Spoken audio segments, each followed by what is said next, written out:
রাজধানী বিচে।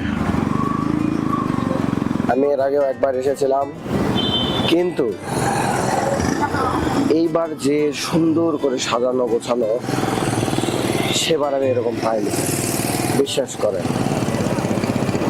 ইতিমধ্যে আমি আমার বন্ধুদের হারিয়ে ফেলেছি, তারা কোথায় গেল আমি বুঝতে পারতেছি না। এখানে দেখেন, বিচের উপর দিয়ে ঘোরার জন্য গাড়ির সিস্টেম রয়েছে। আবার এখানে আরেকটা আভিজাত্য দেখতে পাচ্ছি। কক্সবাজার বিচে যেরকম ঘোরার প্রচলন চালু করা হয়েছে, ঠিক সেই রকম এখানেও ঘোরার প্রচলন চালু করা হয়েছে। চলো আমরা এই বাচ্চার সঙ্গে কথা বলি তো একটু। এই বাবা, এই ঘোড়া কি তোমার? তোমার ঘোড়া কত করে নিচ্ছ? কত? 100 টাকা? 100 টাকা তো বেশি হয়ে যায়। 50 টাকা দে।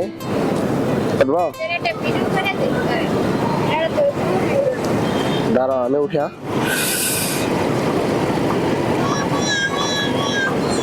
নাম কি তোমার? শামিম। উঠে বললাম ঘোরাতে, জানি না কি হবে, তুমি থেকো।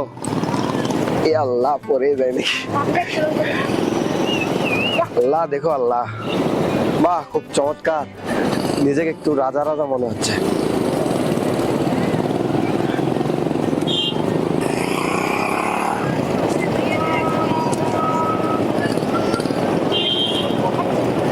বাহ,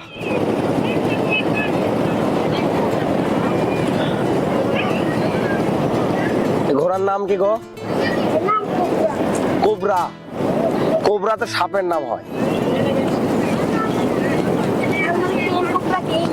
কিং কোবরা। কিং কোবরা তো সাপ। বাহ, খুব চমৎকার, অসাধারণ মুহূর্ত। দেখতে পাচ্ছেন সবাই, এই যে হচ্ছে বিচ, আর আমি এখানে রাজার বেশে ঘোড়া নিয়ে যাচ্ছি, টকবগিয়ে পড়ছিলাম রে আল্লাহ।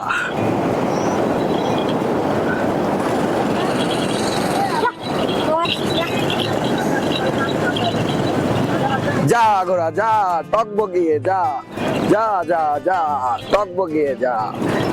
अमरिंदो बाहुबली, बाहुबली है मेरा नाम।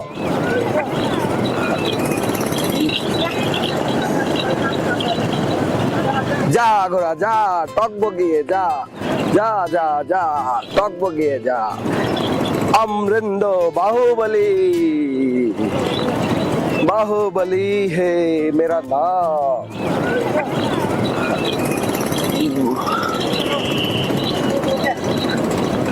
ওই যে আমার বন্ধুরা ওখানে দাঁড়িয়ে আছে, বাহুবলী। এখানে আরো ঘোড়া দেখতে পাচ্ছি। তো আমি কোবরা, কিং কোবরার পিছনে উঠেছি। আমিও কিং, কোবরাও কিং। তো আমার সময় শেষ, আমি এখন রাজা থেকে আবার প্রজা হয়ে যাব। সো গাইস, আমি আবার রাজা থেকে প্রজা হয়ে গেলাম। আমার ঘোড়া তোটার একটু শখ ছিল, শখটা ভালো পূরণ হয়ে গেল। এই যে হঠাৎ করে বন্ধু প্রান্তিকের সাথে দেখা। ইয়েস, 50 টাকা।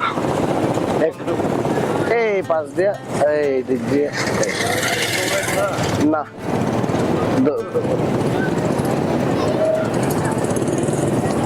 ঘোড়ার নাম কি জানিস? King cobra.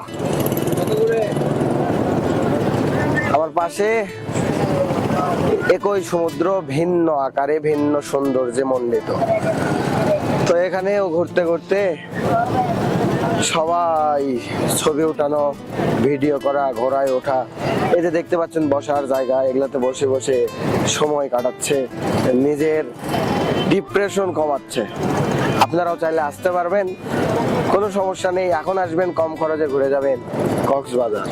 তো আমার বন্ধু এখন মনে হয় ঘোড়াতে উঠবে, তো তাকে একটু দেখবো কিভাবে সে ঘোড়াটা হ্যান্ডেল করতে পারে। আমার পাশে দেখতে পাচ্ছেন পুরোটা একদম সাদা কালার হয়ে আছে সমুদ্রটা। তো আমরা এখন এখান থেকে যাব হিমছড়ি। হিমছড়িতে গিয়ে আমরা সেখানে কিছুক্ষণ থাকবো, তারপরে চলে যাব হোটেলে। তো আজকে আমাদের সব থেকে সুন্দর একটি দিন কেটেছে, কারণ আমরা আসার পর থেকে এখানে আসার জন্য খুব এক্সাইটেড হয়েছিলাম। আমরা এখানে আসতে পারি নাই বৃষ্টির কারণে। যাই হোক, সবকিছু আল্লাহর ইচ্ছে। এখন আমরা এখান থেকে বিদায় নেব। আমি আর এখানে বেশি কিছু দেখালাম না, কারণ সব কিছুই সাদা, সব কিছুই পানি, সব সেম সমুদ্র। সো এখানেই শেষ করছি।